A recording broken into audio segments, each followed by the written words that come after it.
Olá, muito boa noite para todo mundo. Tendo na longura que a vista alcança só a planura por onde o cerrado avança, a comitiva campeira do Terra Viva DBO na TV atravessou matas e cascatas para trazer uma boiada de primeira comprada na Fazenda Cachoeira. E depois de vencer essa jornada, está chamando a companheirada para fazer a contação das histórias vividas nessa lida aventureira, começando a função com a recitação da prosa brideira do dia. A beleza que sobeja na lida e na nossa vida sertaneja é de encher de emoção o coração do vivente, desde a boca da madrugada, com a passarada fazendo alvorada, até o descambamento do sol por detrás da morraria, anunciando o final de mais um dia. Mas os companheiros boiadeiros e as companheiras fazendeiras e o povo brasileiro em geral têm uma riqueza muito maior ainda do que esta, né? São seus filhos, netos e bisnetos, que além de serem lidos e queridos, são não só os herdeiros de posses e propriedades, mas os verdadeiros guardiões da natureza e, por consequência disso, do futuro da humanidade. Pois então, tendo perfeita sabedência disso, o caso é de prestar muita atenção nessa discussão a respeito do que é que a gente deve fazer para diminuir a produção de gases de efeito estufa, que é uma gravíssima ameaça para a população do mundo inteiro. Conforme a amiga pecuarista deve estar sabendo e vendo nos nossos noticiários, o assunto está fervendo lá na Escócia, onde está acontecendo a Conferência Mundial sobre o Aquecimento Global, né? Esta reunião é de importância fundamental para que os países e seus governos e os empresários de todos os ramos de atividade e a sociedade organizada e representada entrem num grande entendimento para tirar o nosso planeta deste trilho enganoso e do caminho perigoso em que ele está sendo levado atualmente. Logicamente que uma questão assim complicada está sendo motivo de muita falação, de gente que é contra isso ou aquilo, de quem é a favor do outro lado e de quem acha que está tudo errado. Mas no meio dessa zoada, a agropecuária brasileira está tendo a extraordinária oportunidade de deixar de ser razão do problema e passar a ser a parte principal da solução. Nesses anos passados, o Brasil investiu muito dinheiro, trabalho e inteligência no desenvolvimento de novas tecnologias para reduzir, compensar e até zerar o lançamento de gases prejudiciais na atmosfera. Isso ao mesmo tempo em que ajudam a aumentar substanciosamente a produtividade da nossa atividade. E apesar das dificuldades na comunicação, o mundo inteiro já está começando a ver os excelentes resultados conseguidos aqui no chão do sertão brasileiro, o que confirma que o nosso país tem plena condição e vocação de ser ponteiro nessa missão de salvação. Mas a continuação dessa verdadeira revolução vai depender menos dos políticos e muito mais da decisão do fazendeiro a respeito do que é que ele quer fazer no seu eito e de que tipo de herança ele vai querer deixar para os seus queridos filhos, netos e bisnetos, né? E enquanto a boiada vai ganhando chão na estrada batida, a peonada vai tocando a lida, a gente vai dando continuação na função, anunciando a apresentação do noticiário a respeito da situação do mercado do boi magro e da reposição. De acordo com o relatório mais recente feito pela Scott Consultoria, o cenário mais parado do mercado de reposição, que se arrasta há semanas, continua. Os recriadores e invernistas seguem receosos quanto ao mercado do boi gordo e não estão negociando animais para reposição. Com isso, as referências seguem praticamente sem alterações na comparação semanal. Contudo, na comparação com o mesmo período do ano passado, as cotações estão 7% maiores na média de todos os estados monitorados entre machos e fêmeas anelorados. No acumulado dos últimos 12 meses, as altas foram puxadas pelas fêmeas, reflexo da atratividade para a cria. Considerando a média de todas as categorias pesquisadas, a valorização foi de 7,2%, frente a 6,6% da média das categorias dos machos anelorados. No curto prazo, o mercado do boi gordo deve continuar ditando o ritmo na reposição. Em médio prazo, conforme a capacidade de suporte das pastagens for melhorando, a expectativa é de que o mercado de reposição se recupere. No passo marcado da boiada, levantando poeirão no chão da estrada, a gente vai aproveitar esta hora para fazer uma parada ligeira, mas não demora nada para pegar de novo na lida Machadeira. Depois de passar 6 meses seguidos embalado num trilho de subida, agora no fechamento do mês passado, o preço do leite pago ao companheiro fazendeiro fez o devorteio e caiu. E a parte principal da explicação foi a entrada da safra aqui no Brasil. Pois este é só mais um dos tantos motivos de preocupação para o produtor a respeito do rumo que está sendo tomado pelo setor aqui no nosso próprio terreiro. Mas enquanto isso, lá no estrangeiro, a cotação está aumentando de novo e o povo daqui está achando que isso pode até ajudar a aumentar a exportação dos laticínios brasileiros. Pois então, para adquirir informação e entendimento dessa situação, a gente pediu mais uma vez a ajuda do engenheiro agrônomo Walter Galan, sócio-diretor do Milk Point Inteligência, que vai participar do programa falando ao vivo, pelo computador, diretamente de Piracicaba, aqui no interior paulista. Boa noite, Walter. Muito obrigado pela sua costumeira gentileza para atender a gente. Seja muito bem-vindo, como sempre, e fique à vontade que a casa é sua. Boa noite, Sidney. É um prazer estar aqui de novo com vocês. Estou à disposição aí. Ô, Walter, que foi que aconteceu com o preço pago ao produtor no mês passado pelo leite que tinha sido entregue na usina em setembro? O leite de setembro pago em outubro, ele teve uma queda de 5 centavos, 5,3 centavos, na verdade. Isso média Brasil CPEA, né? Para fazer um comentário, a gente esperava, o mercado esperava até um número um pouco maior, uma queda um pouco maior, já que algumas empresas comentavam que tinham feito quedas de 10 a 12 centavos, algumas até 15 centavos. Então foi uma queda, o que é ruim para o produtor. Por outro lado, foi uma queda menor do que o mercado esperava. Ô, Walter, qual foi o comportamento da oferta de leite nesse período que nós estamos falando?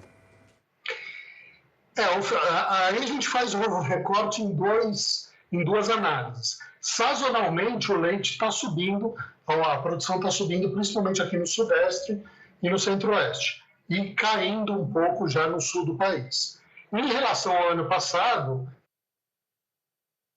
eu diria que o leite, a produção está caindo. Então, em relação ao mesmo período do ano passado, temos menos leite, mas sazonalmente a produção está subindo.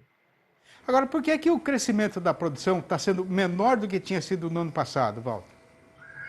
Aí tem uma série de fatores, né? A gente tem a rentabilidade pior esse ano, bem pior, na verdade, esse ano para o produtor de leite do que foi no passado. A gente está tendo alguns problemas de atraso nas chuvas em algumas regiões. Isso tudo leva a um crescimento menor na produção do que foi no ano passado. Agora, como é que foi a evolução do custo de produção do fazendeiro de setembro para outubro?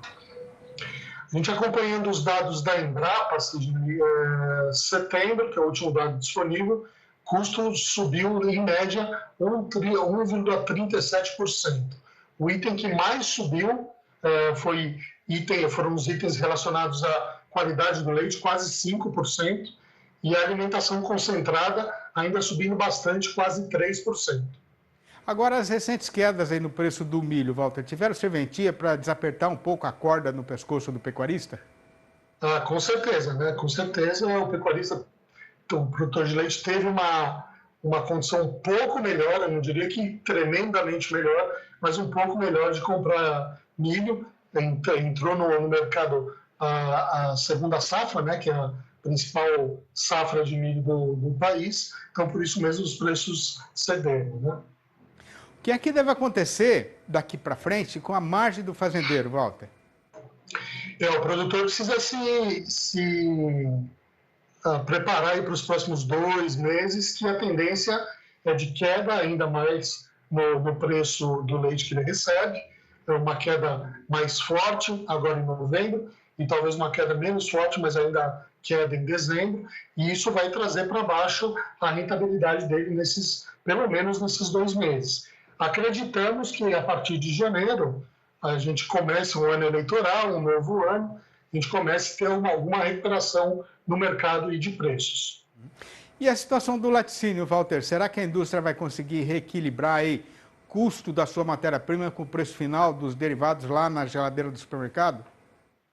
Bastante difícil, viu, Sidney? A gente tem já 10 meses corridos, né? E as margens dos laticínios são as piores dos últimos 5 anos. Provavelmente em 2 meses o laticínio não vai conseguir recuperar esse prejuízo de 10 meses. E além disso, as empresas já estão olhando para isso que eu falei agora há pouco, para o ano que vem. A gente provavelmente no começo do ano vai ter pouca produção de leite, então pouco leite disponível, o laticínio vai querer se segurar aí, segurar os seus produtores. Esticando agora a vista lá para fora, Walter, por que é que o preço do leite e dos derivados está subindo lá no estrangeiro? Tem alguns fatores a observar, Sidney. Petróleo está subindo, como todo mundo sabe, energia subindo, e petróleo está muito relacionado com o preço internacional de leite, porque os grandes importadores são grandes produtores de petróleo, como, por exemplo, a Argélia. Além disso, China continua comprando forte, então tudo isso sobre o lado da demanda, a demanda continua bastante forte. Se a gente olhar a produção, Nova Zelândia está desacelerando, está em plena safra, mas com produção menor do que o ano passado, e a União Europeia também. Então, você tem um pouco menos de leite com mais demanda, então isso traz os preços para cima.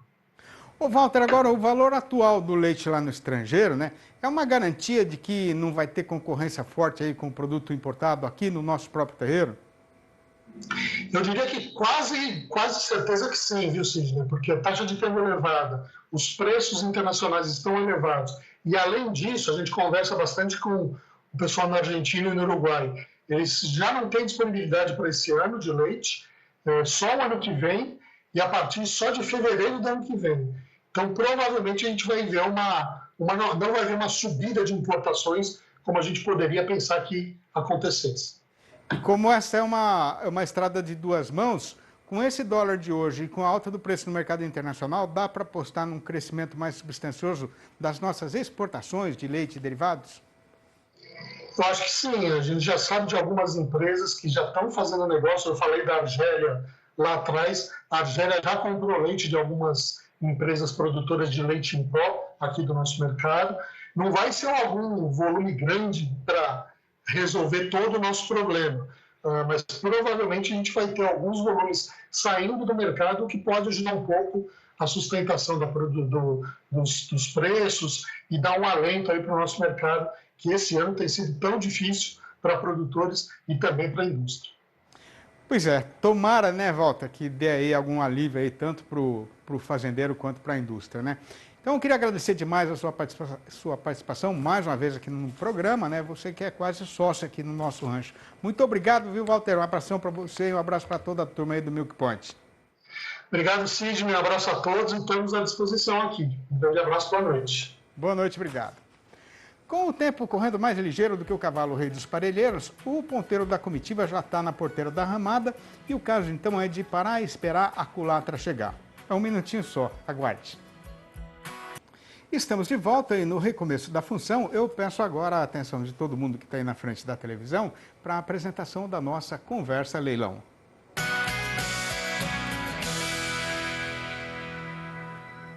Nesta segunda-feira, a partir das 8h35 da noite, o Terra Viva transmite o leilão Cabanha Raízes da Querência, de cavalos da raça crioulo. Sobre este evento, eu converso agora pelo telefone com o leiloeiro Gonçalo Silva, que está lá em Porto Alegre, a capital do Rio Grande do Sul. Muito boa noite, Gonçalo. Seja muito bem-vindo aqui no nosso programa. Sinta-se à vontade. Boa noite, Sidney. Satisfação estar com vocês mais uma vez. Ô, Gonçalo, como é que é essa oferta que vocês vão pôr na pista aí? Que tipo de animais vocês vão vender? Sidney, hoje é uma oferta muito importante para o cavalo crioulo. É uma cabanha de um grande empresário nosso do Rio Grande do Sul. Uma oferta muito enxuta, são apenas 21 lotes. Realmente é uma oferta bem enxuta, mas de extrema qualidade, onde o pessoal vai poder encontrar garanhões, potros de pista, potras de pista e mães comprovadas. E esses animais, os garanhões principalmente, eles estão em que situação e onde que eles estão localizados, Gonçalo? Todos os animais estão localizados na Cabanha Raiz da Querência, em Caxias do Sul, aqui na Serra Gaúcha, pertinho de Porto Alegre. E boa parte desses garanhões, desses potros, já estão bem adiantados para começar a fazer pista já, tanto os potros como as potrancas também. Demanda por esse tipo de animal, Gonçalo. O cavalo crioulo faz muito tempo que deixou de ser um animal regional para ser um animal nacional, né? É admirado no Brasil inteiro hoje, né, Gonçalo? Com certeza. Hoje, grandes criatórios, grandes empresários, e posso dizer que temos aí inúmeras referências fora do Rio Grande do Sul, com certeza. São Paulo, Minas Gerais, Rio de Janeiro, Paraná, Santa Catarina, no norte, Mato Grosso do Sul. O cavalo crioulo realmente hoje está bastante disseminado no Brasil e é um orgulho hoje nacional. Muito bom. Ô Gonçalo, a gente vai acompanhar o trabalho de vocês aí, né? Estamos sabendo que vai ter coisa de muito boa qualidade. Então, bom trabalho, a gente vai estar junto. Um abraço e até a próxima. Um abraço, muito obrigado. Obrigado.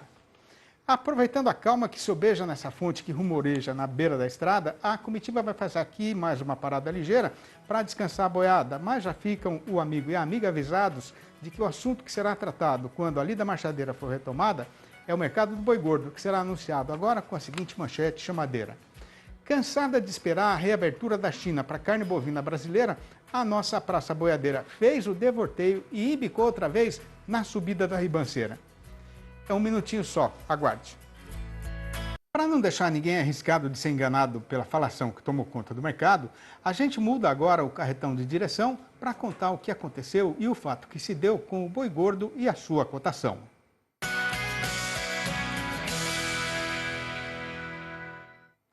E depois de passar 2 meses desembestada e largada na descida da ribanceira, afundando mais ligeiro do que martelo caído no rio, a nossa praça boiadeira até que enfim fez o devorteio e desde a semana passada está outra vez embicada na subida. O caso que está acontecendo é que o carretão está sendo empurrado nesta direção por conta de uma combinação de situações, né, que fizeram o vento mudar de lado. A primeira delas é que o mercado parece que cansou, né, de esperar a reabertura da porteira da China para a carne bovina brasileira e o povo agora está tocando o serviço sem contar mais com isso. Logicamente que a ausência do freguês chinês continua pesando muito nas costas de todo mundo da cadeia produtiva do nosso setor. E esse abalo ainda está ameaçando quebrar no talo o pecuarista, principalmente quem tinha feito um investimento grande no confinamento. Conforme o companheiro boiadeiro tem bem recordação, quando começou essa consumição, o boi daqui de São Paulo, por exemplo, estava sendo negociado a R$ 305,50. E de lá para cá, a arroba paulista perdeu quase 20% do seu valor.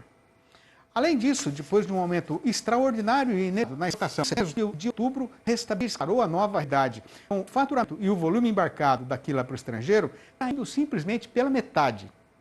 Mas a questão é que, depois de um tombo tão dolorido e tão comprido no tempo e no tamanho da sua duração, tanto o dono do frigorífico quanto o fazendeiro já estavam trabalhando com a previsão de que, em algum momento, esse afundamento da cotação teria um paradeiro.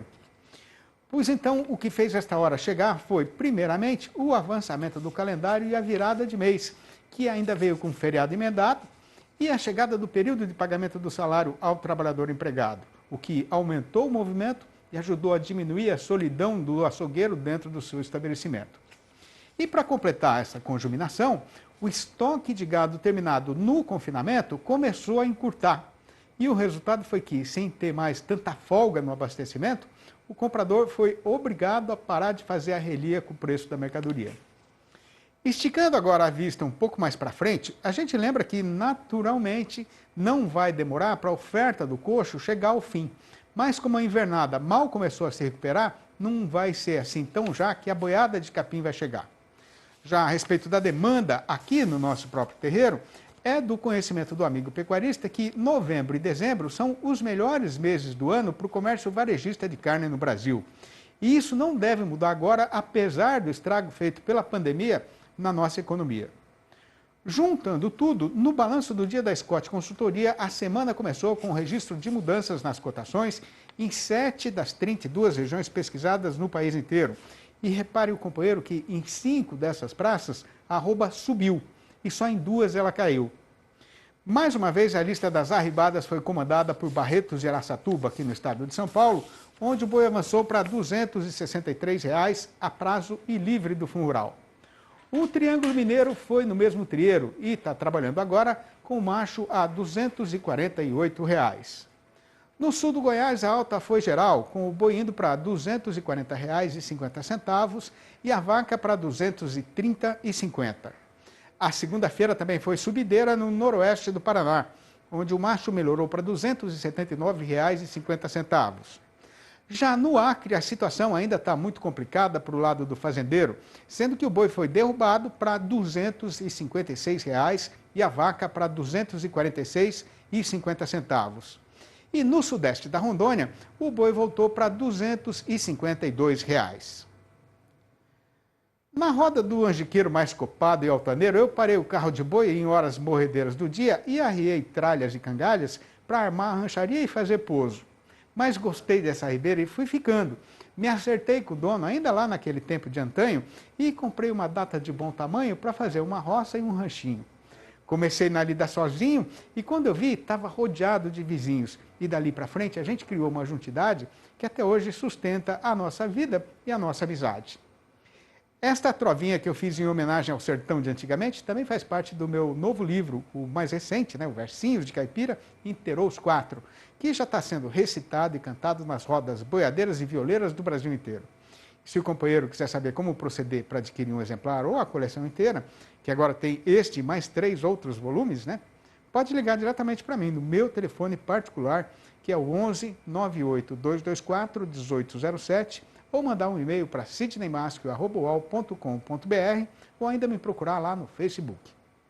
E tendo obrigação para ser cumprida em outras freguesias onde a comitiva também está sendo esperada, a gente faz aqui a saudação de despedida e anuncia a retirada, mas já deixa garantida a volta do Terra Viva DBO na TV para amanhã, às 6h30 da manhã e às 7h25 da noite. Um abraço para todo mundo e até a vista então.